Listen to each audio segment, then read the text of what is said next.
Good evening. Thanks very much for joining us tonight. After a morning debating on the radio, the province's three-party leaders spoke at a Greater Vancouver Board of Trade event in the afternoon. And as you might expect, there were some fiery exchanges, particularly one that centered around a controversial tweet about vaccines from a BC Conservative candidate. For more on both debates, we go to Rob Shaw in Vancouver. Rob, what were highlights and lowlights for you in the two events today?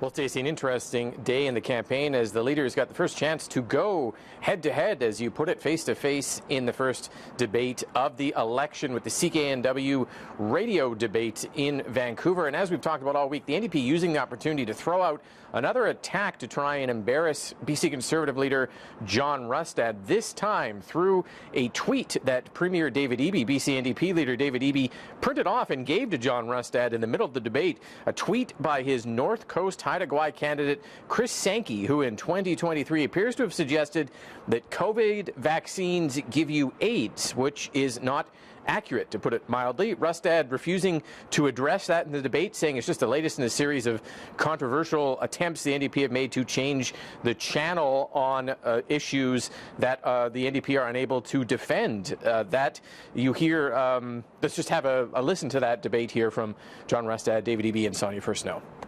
This could be an easier question, Mike. Do you think that COVID vaccines David cause Eby AIDS? does not want to talk they about don't the cause disastrous AIDS. I don't agree with that. British I don't Columbia support that and his candidate. policies, the ER cultures, and the fact that our healthcare system is a collapse. He is trying to divert from that, and I get that because he can't defend it, and that's what weak leadership does. A quick final word to Sonia First. It is really important to ask the question about the people that are standing up to be representatives in our communities.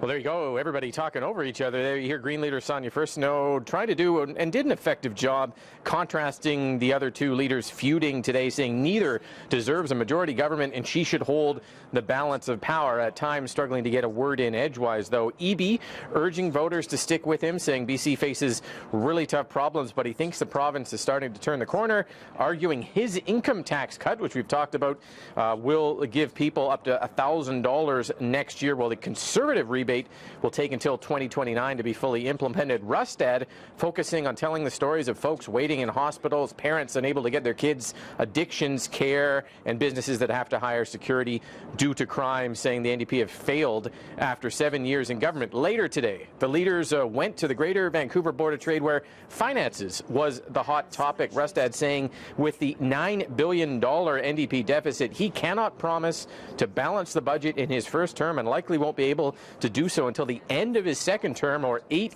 years.